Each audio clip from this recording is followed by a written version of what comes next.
Istri yang sudah ditolak 3 tadi pada hukum asalnya dia tidak boleh rujuk karena sudah jatuh tolak 3. Yang boleh rujuk itu hanya jatuhnya tolak raj'i saja, ya. Karena di dalam Al-Quran suratul Baqarah ke atasnya lagi 229, at-talaqu marratani, ya. Tolak itu yang boleh dirujuk itu hanya yang 2 kali itu saja. Jadi kalau tolak sudah jatuh yang ketiga, maka dia sudah tidak bisa rujuk. Itu tuh hukum asalnya. Nggak bisa dia rujuk lagi dengan istrinya yang sudah ditolak 3, ya. Tapi di sini seandainya dia ingin kembali dengan istrinya yang sudah ditolak 3 itu, tentu memang bisa, tetapi ketentuan cukup berat, nyaris hampir mustahil. Walaupun bukan berarti tidak mungkin, segalanya bisa terjadi dengan syarat dan ketentuan. Pertama, istri mesti menikah terlebih dahulu. Allah Subhanahu wa taala mengharuskan ya mantan istri tadi yang sudah ditolak 3 itu menikah sekali lagi, menikah dengan laki-laki lain, ya. Bukan dari pihak suami yang menikah, tapi istri, ya. Suami tidak perlu menikah terlebih dahulu. Ini hanya istri saja, ya. Karena tidak harus cerai pun seorang laki-laki dihalalkan untuk menikah sekali lagi dengan wanita lain, ya. Bahkan sekaligus bisa sampai 4 kalau untuk laki-laki, ya. Nah, jadi itu syarat pertamanya. Kalau ingin kembali dengan istri yang sudah ditolak 3 tadi, ya, si mantan istri itu harus menikah dengan laki-laki lain dengan cara yang ahsan, bukan dengan cara sandiwara atau perencanaan. Karena kalau sampai terjadi pernikahan kedua kalinya si perempuan yang ditolak 3 tadi dengan penuh sandiwara atau perencanaan, maka itu adalah pernikahan yang bermasalah. Namanya muhallil, menikah muhallil namanya. Yang kedua, syaratnya pernikahan itu harus sah, ya. Pernikahan itu tidak boleh merupakan hanya sebuah dagelan sandiwara di mana suami dan istri seolah-olah duduk bersanding di pelaminan, tapi pada hakikatnya mereka tidak merasa menjadi suami istri, ya.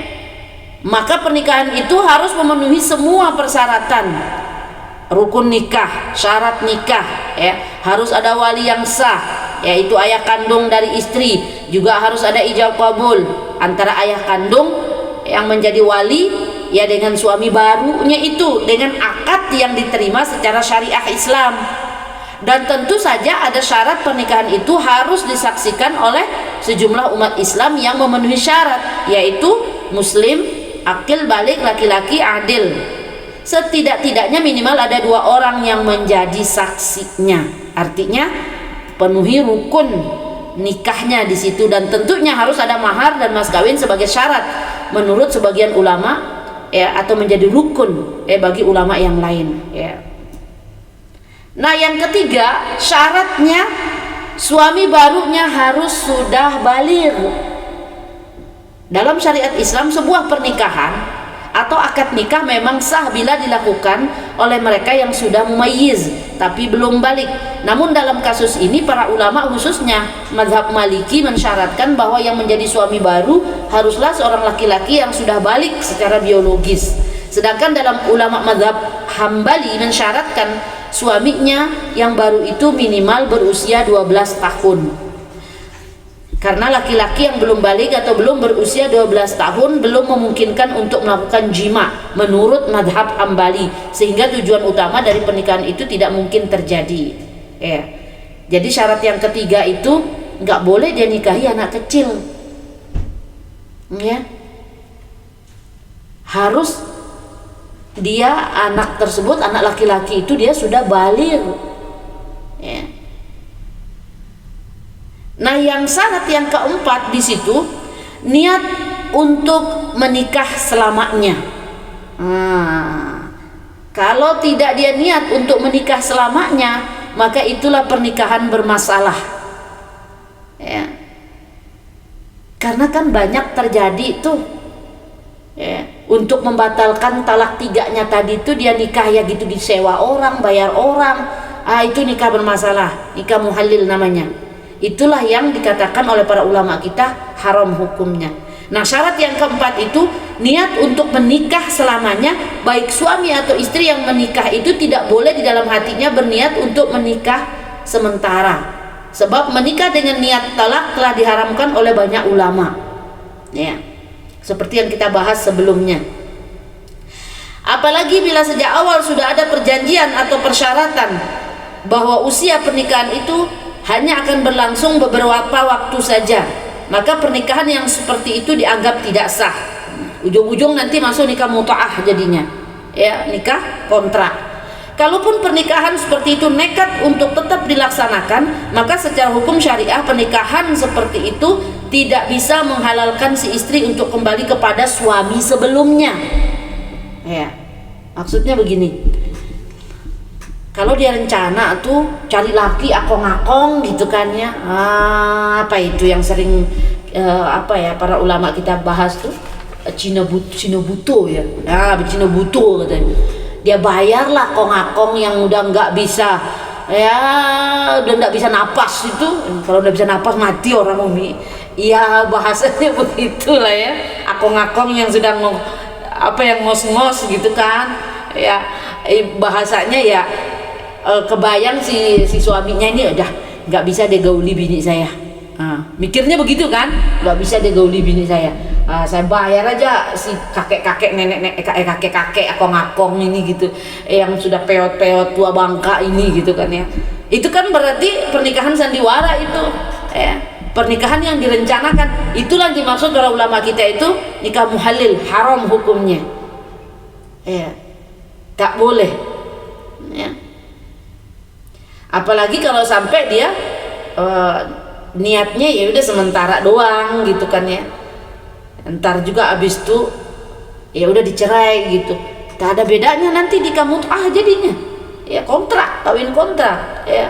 Sepakat ulama mengharamkan nikah kontrak itu setelah turunnya ayat tentang pengharamannya, ya. Setelah turunnya pelarangan tentang nikah kontrak gitu kan. Nah, jadi di situ kalaupun pernikahan nekat dia lakukan, maka secara hukum syariah pernikahan seperti itu dia bisa menghalalkan si suami ini untuk kembali lagi ke si istrinya tadi gitu ya, karena penuh dengan perencanaan gitu. Nah, begitu pula dengan syarat yang kelima, ya, mesti dia melakukan hubungan suami istri, ya. Kali ada sekarang, ya, dia bayar orang, dia bayar akong-akong, dia bayar kakek-kakek jompo tadi, yang penting akad nikah sama istri saya. Nggak bisa dia berhubungan seksual. Kayak mana hubungan seksualnya itu sudah nggak bisa bergerak gitu kan ya, maka itu tak sah, karena dia tidak didukhul, karena dia tidak digauli, ya. Maka syarat yang kelima itu harus melakukan hubungan suami istri, ya. Karena yang dimaksud dengan menikah itu bukan sekedar akad atau ijab qabul saja, ya, melainkan harus melakukan hubungan suami istri secara sah. Maksudnya bukan sekedar bercumbu atau melakukan mula'abah, ya. Mula'abah itu ya sekedar ya begitu-gitu bersenang-senang doang gitu kan. Namun para ulama mensyaratkan harus terjadi dukhul, mohon maaf, masuknya kemaluan suami ke dalam kemaluan istri hingga lenyap hasyafahnya itu, ya. Hasyafahnya itu mohon maaf ujung kemaluan harus sampai masuk, ya, bukan sekedar ngintip-ngintip, ya. Jumhur ulama sepakat bila suami istri itu melakukan jima yang tidak sampai masuk hasyafah suami tadi ke dalam kemaluan si istri, maka belum dianggap jima, ya. Misalnya suami memasukkan kemaluannya ke dalam, mohon maaf, ke dubur istrinya, maka itu belum sah. Selain haram itu hukumnya karena salah tempat, dan itu juga tidak dianggap jima karena bukan tempat semestinya, ya. Hal itu karena Rasulullah SAW berkata kepada istri Rifa'ah, ya, yang ingin kembali kepadanya padahal telah ditolak 3 oleh suaminya nih, ya, Maka apakah kamu mau kembali kepada Rifa'ah? Kata Rasulullah SAW bertanya pada sahabat ini, tidak boleh, sehingga kamu merasa Usailah, ya, suami barumu, ya, merasakan Usailah suami barumu, dan suami barumu itu juga merasakan Usailah terhadap dirimu, dalam hadis riwayat Bukhari. Nah, makna Usailah itu yaitu secara fisik terjadi masuknya, mohon maaf, kemaluan suami ke dalam kemaluan istri, ya. Jima atau hubungan seksual itu harus terjadi karena itu syaratnya, ya. Artinya itu masuk syarat kelima. Bila suami istri itu, ya, tidak melakukan hal itu lalu mereka bercerai, maka pernikahan itu tidak membolehkan istri ini kembali kepada suaminya yang sebelumnya tadi, karena tidak sah, tetap hukumnya haram, tak boleh karena belum memenuhi syarat. Nah, sekarang di dalam syarat yang kelima ini artinya harus terjadi dukhul, ya, harus terjadi hubungannya suami istri, ya. Pertanyaannya, apakah harus sampai keluar air mani? Ya. Jadi meski jumhur ulama tidak mensyaratkan, ya, jumhur ulama tidak mensyaratkan sampai keluar air mani gitu, ya. Yang penting bagian hasafah suami itu masuk ke dalam kemaluan istri, ya.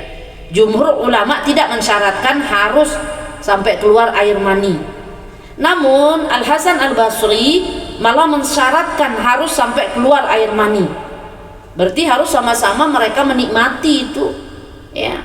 Sehingga bila jima itu terjadi hingga masuk, tetapi suami tidak sampai mengeluarkan maninya di dalam rahim istrinya itu, maka jima itu dianggap tidak pernah terjadi dan belum menghalalkan istri itu bila diceraikan untuk kembali kepada suaminya yang sebelumnya. Itu menurut Hasan Al Basri. Tapi menurut jumhur ulama, ya, tidak harus mensyaratkan sampai keluar air maninya, tapi cukup dengan hasafah suami itu, mohon maaf, ujung kemaluan suami itu setengahnya masuk, ya, ke dalam farji istrinya, maka itu sudah dianggap sebagai jima, ya. Tetapi ada pendapat yang menyendiri dalam hal ini, ya. Pendapat yang menyendiri ada juga, yaitu dari Sa'id bin Al-Musayyib, ya. Beliau berpendirian sesuai dengan lafaz zahir dari ayat Al-Quran, ya, yaitu cukup sekedar terjadi pernikahan, ya, dan tidak harus sampai terjadi hubungan suami istri. Ini menyendiri nih, ya. Dan ini pendapat ya memang tidak dipakai karena pendapat menyendiri, ya, karena pendapat dari jumhur ulama itu, ya, harus sampai terjadi hubungan suami istri karena itu syaratnya. Pendapat beliau ini tidak diterima oleh mayoritas ulama karena menyendiri, ya, pun bertentangan dengan sunnah nabawiyah yang sahih, karena Al-Quran tidak berdiri sendiri namun dikuatkan dengan sunnah, dan mengingkari sunnah hukumnya sama dengan mengingkari Al-Quran, ya. Jadi syarat yang kelima ini memang, ya, cukup berat. Mungkin berat bagi siapa? Ya berat bagi si mantan suaminya yang mentolak 3 dia tadi, ya, itu resiko, ya, jadi laki. Lagian juga ini perempuan kalau sudah cerai, kalau sudah lepas dari laki yang mentolak 3 dia lalu dapat menikah dengan laki-laki lain, ya, belum tentu dia mau dia bercerai dari laki barunya, ya, dia akan kesenangan dengan laki barunya gitu kan, ya. Jadi sekarang, ya, resiko jadi laki-laki yang menceraikan istrinya, bahkan menjatuhkan tolak 3 seperti itu. Lagian juga Pak istri kan kalau dia cerdas kan pasti mikir, ngapain balik laki menceraikan sampai 3 kali kayak gini gitu, ya. Ya kalaupun ada yang mau balik, ya itu hak masing-masingnya. Dan itu pun di dalam suratul Baqarah itu, ya, ayat 230 itu, ya, kalau memang mampu menjalankan hukum Allah lagi, ya, maka tidak masalah bagi dia kalau dia kembali, tapi tentu dengan syarat yang begitu berat, ya, dan agak mustahil untuk bisa dilaksanakan karena harus melalui beberapa syarat. Dia selesaikan 7 syarat itu baru dia bisa kembali kepada mantan istrinya yang sudah ditolak 3 tadi. Apalagi kalau sudah berhubungan dengan syarat yang kelima, ini memang cukup berat. Ini berat bagi siapa ya? Berat bagi si mantan si suaminya ini yang menunggu istrinya diceraikan oleh suami barunya gitu kan ya. Maka ya cukup berat bagi dia gitu kan ya. Tapi mau nggak mau dia harus menjalankan itu karena itu adalah syarat dan ketentuannya ya. Kalau nggak dia jalankan syarat ketentuan itu, ya maka memang dia tidak boleh untuk kembali kepada istrinya itu. Tapi yang jelas ya, yang jelas kalau sudah jatuh tolak 3 itu ya memang berat ya. Lebih baik ya tidak usah berpikir untuk kembali karena memang birokrasinya sangat menjelimet dan syarat ketentuannya sangat berat ya. Lebih baik masing-masing saja ya mencari kebahagiaan sendiri. Mau nggak mau memang begitu konsekuensinya ya. Itu resiko itu karena sudah diberikan ketentuan aturan oleh Allah Subhanahu wa taala, tapi dia tidak mau mengindahkan itu aturan itu, dia langgar. Kenapa dia langgar? Karena dia tidak bisa mengelola emosinya sebagai laki-laki. Nah kalau perempuan sekarang mau jungkir balik, dia kejang-kejang, tantrum, dia aku ceraikan kamu bang, nggak mau aku bersamamu hidup lagi berumah tangga denganmu bang, cerai aku bang, aku ceraikan kamu bang. Bayangkan itu, kagak ada ngaruh apa-apa karena perempuan yang ngomong. Coba kalau laki ngomong macam nih, mau dia bercanda kah, mau dia serius, lebih serius ya, bercanda kah, berat itu nggak bisa. Bagaimana Umi kalau misalnya main sinetron yang harus ada dia mengucapkan aku ceraikan kamu, ya kan dia nggak ngomong sama bininya. Misalnya ada sinetron kan, nah ini korban sinetron lagi nih ya. Ada sinetron misalnya yang mengharuskan dia berperang gitu kan ya. Nanti di adegan ini, di scene ini kamu nanti ada marah ya, ada marah ya, bilang sama istrimu aku ceraikan kamu. Itu kan ceraikannya kemana? Itu lawan mainnya bukan bininya. Maksud saya suami bercanda ataupun dia marah, aku ceraikan kamu, misal macam nih kan, macam saya ngomong, saya ngomong sama laki saya, bang aku ceraikan kamu bang, nggak mau aku hidup sama kamu bang, nggak ngaruh, nggak ada sesuatu yang fatal, konsekuensinya nggak ada, karena yang ngomong nih perempuan. Coba kalau laki yang ngomong kayak tadi, maka itulah pentingnya laki punya ilmu. Selain dia punya ilmu, dia harus mengelola emosinya ya. Daripada nanti dia ngomong salah ngomong, daripada nanti keceplosan salah ceplos, lebih baik dia kabur. Maka itulah Rasulullah SAW katakan, kalau laki marah falyakhruj, disuruhnya pergi laki itu kalau marah keluar. Perempuan kalau marah falyaskut, disuruhnya kita diem. Tapi kan tidak semua perempuan bisa diam, merepet aja kita, ya kan? Nah, sebagai laki-laki yang punya ilmu, nih laki baik nih, dek berhenti kau merepet, nanti salah ucap aku ini, berat nanti ini. Itu laki baik itu mau ngingetin, nggak laki tak baik, merepet bininya pop, lakinya nyaut, ku ceraikan kamu katanya. Astagfirullahaladzim. Abis itu dia nyesel. Kenapa nyesel? Itu yang ketiga kalinya cerainya itu. Tak bisa lah lagi balik sama bininya. Gigit jari dah kamu jadi laki. Sama aja suami istri, sama-sama kena juga. Ya, gara-gara punya laki kayak gitu, ya, tiba-tiba nyablak aja cerai gitu kan. Ya, sama aja ada perempuan. Punya perempuan, punya bini merepet mulu, kagak ada kerja lain. Merepet aja kerjanya. Nah ya udah, jadi itu konsekuensinya. Dan itu tidak boleh lupa, tidak boleh pura-pura lupa, tidak boleh pura-pura lupa ingatan lagi. Aku lupa tuh berapa kali aku dicerai sama suami.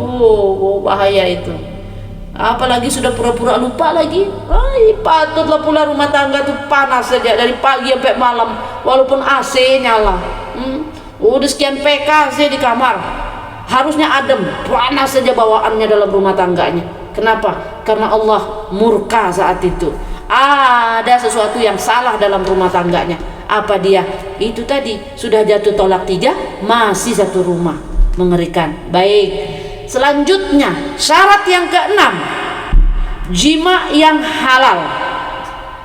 Syarat jima yang halal ini dikemukakan oleh mazhab Maliki dan Hambali. Maksud jima yang halal di sini adalah jima yang tidak dilarang untuk dikerjakan. Ya, misalnya di saat suci dari haid. Ya. Bila seorang suami menyetubuhi istrinya pada saat haid, maka persetubuhan itu adalah persetubuhan yang dilarang dalam syariat Islam. Ya. Seperti yang termaktub di dalam suratul Baqarah ayat 222. Wa yas'alunaka 'anil mahid. Qul huwa adzan fa'tazilun nisa fil mahid wa la taqrabuhunna hatta yatahurna fa idza tatahharna fa'tuhunna min haitsu amarakumullahu innallaha yuhibbut tawwabin wa yuhibbul mutatahhirin. Ya. Maka mesti jima yang halal. Artinya menyetubuhi istrinya di tempat yang sudah ditentukan dan di waktu yang sudah ditetapkan. Haram menyetubuhi istri itu di saat dia sedang haid atau nifas, atau tidak mungkin nifas karena dia baru nikah ceritanya. Ya, haram dia setubuhi istrinya yang sedang haid. Ya, mungkin baru habis nikah, istri sedang datang bulan. Sabar aja dulu, ya kan?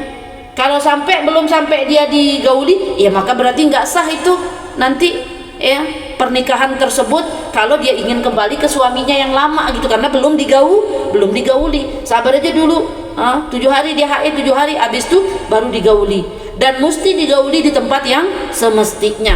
Begitu perintah di dalam surat Al-Baqarah ini, dan itu makna jima yang halal. Maka dalam pandangan kedua mazhab ini, yakni mazhab Maliki dan Hambali, bila persetubuhan dilakukan di masa haid, hukumnya belum dianggap sah. Dan bila wanita itu diceraikan, belum sah untuk dia kembali kepada suaminya sebelumnya. Ya, karena belum terjadinya persetubuhan. Demikian juga bila persetubuhan itu dilakukan pada siang hari di bulan Ramadan, dan hukumnya haram, terlarang serta mewajibkan denda kafaroh, atau pada saat beriktikaf di masjid, atau ketika sedang ihram di dalam ritual ibadah haji. Semua adalah termasuk jima yang belum memenuhi syarat, alias jima yang dilarang, waktu terlarang. Namun mazhab Syafi'i dan Hanafi tidak mensyaratkan jima itu harus merupakan jima yang halal, sehingga bila suami menyetubuhi istrinya di saat haid, meskipun hal itu dilarang dan haram, ya, namun sudah menggugurkan kewajiban persetubuhan. Dengan demikian persetubuhan itu sudah membolehkan istri bila dicerai suaminya untuk kembali ke suaminya yang sebelumnya. Maksudnya begini, karena di sini ada perbedaan ulama, ya. Kalau di dalam mazhab Maliki dan Hambali, ya, dia belum sah itu, ya. Artinya syarat yang kelima belum terpenuhi, ya. Melakukan hubungan seksual, kan, kalau syarat yang kelima belum terpenuhi, itu menurut madhab Maliki dan Hambali, ya. Karena apa? Karena dia jima istrinya saat waktu terlarang. Tetapi menurut mazhab Syafi'i dan Hanafi, terlepas daripada itu adalah waktu terlarang, maka dia tetap berdosa, ya, dan dihukumi dia berdosa karena hukumnya haram itu. Tapi kalau urusan dengan pernikahannya sudah dianggap sah, walau dia menjima istrinya di saat sedang datang bulan. Paham nggak? Dia jima istrinya saat datang bulan, berarti dia sudah melakukan syarat yang kelima tadi, melakukan hubungan seksual. Tetapi pada dasarnya dia melakukan itu kena denda kafarah, atau dia dikenai hukuman berdosa karena dia jima istrinya saat waktu yang diharamkan, dia sedang haid. Tetapi urusan sudah sah pernikahan itu atau sudah sah syaratnya dalam pernikahannya yang termasuk dalam syarat yang kelima itu sudah dianggap sah itu, karena dia sudah menjima. Cuman walaupun dia menjimanya itu di waktu terlarang, maka dia hanya terkena hukuman dia berdosa saja si suaminya ini, dan bahkan dia harus melakukan bayar denda kafarah di situ. Nah, itu maksudnya di situ, karena ada perbedaan di situ. Syarat yang terakhir, ya. Syarat yang terakhir ini adalah masa iddah. Seandainya suatu ketika tanpa direncanakan, tanpa diniatkan, juga bukan merupakan syarat perjanjian sejak awal, pasangan itu berpisah, terjadilah perceraian, ya. Karena kalau direncanakan kan berarti itu tidak sah. Ini tidak direncanakan tapi harus memenuhi syarat. Syaratnya itu ada 7, dan ini yang terakhir, ya. Seandainya suatu ketika tanpa direncanakan, tanpa diniatkan, juga bukan merupakan syarat perjanjian sejak awal, pasangan itu berpisah, artinya bercerai mereka, maka istri harus menjalani masa iddah dulu, baru dia boleh nikah kembali kepada suaminya, mantan suaminya yang tolak 3 dia dulu tuh. Nah, masa iddah seorang wanita yang dicerai oleh suaminya adalah 3 kali masa quru, ya, sesuai dengan firman Allah Subhanahu wa taala di dalam Al-Qur'an suratul Baqarah 228, ya. Wal mutalaqqatu yatarabbasna bi anfusihinna thalathata quru. Wanita yang ditolak hendaklah menahan diri atau menunggu atau disebut dengan iddah selama 3 masa quru. Nah, lama masa quru ini ada 2 pendapat. Pendapat pertama masa suci dari haid, pendapat kedua masa haid. Sebagaimana disabdakan Rasul sallallahu alaihi wasallam, dia istrinya beriddah, ya, atau menunggu selama 3 kali masa haid. Hadis riwayat Ibnu Majah, ya. Demikian pula sabda Rasul sallallahu alaihi wasallam yang lainnya, dia menunggu selama hari-hari quru'nya. Hadis riwayat Abu Daud dan An-Nasa'i. Artinya sama saja, ya, walaupun beda, ya. Bagaimana maksudnya Umi sama saja walaupun beda? Maksudnya begini, ya. Pendapat pertama mengatakan 3 kali masa haid, ya. Tapi pendapat kedua mengatakan 3 kali masa suci, ya. Jika seseorang mengalami 3 kali masa suci, berarti dia juga mengalami masa haid, ya. Jika seseorang mengalami masa haid, berarti dia juga mengalami 3 kali masa suci. Jika seseorang mengalami 3 kali masa suci, berarti dia mengalami 3 kali masa haid. Itulah saya bilang tadi beda tapi sama sebenarnya. Nah, kira-kira begitu maksudnya, ya. Nah, jadi kalau kesimpulannya, kalau seorang suami yang sudah mentolak istrinya tadi, mentolak 3 istrinya tadi, ya, pada hukum asalnya tidak bisa kembali lagi, alias tidak bisa rujuk kembali. Tetapi kalau ingin dia kembali kepada mantan istrinya yang ditolak 3 tadi pun sebenarnya bisa, sesuai dengan firman Allah Subhanahu wa taala dalam suratul Baqarah 230 itu. Tapi dengan cara dan birokrasi yang sangat menjelimet, dan tentunya harus memenuhi syarat, ya. 7 syarat yang harus dia lewati, serta pernikahan itu tidak boleh direncanakan, tidak boleh bersandiwara. Kira-kira begitu, ya, tentang nikah muhallil ini, ya. Karena ini termasuk nikah yang bermasalah. Alhamdulillah, 1 bab habis. Kira-kira ada yang mau bertanya?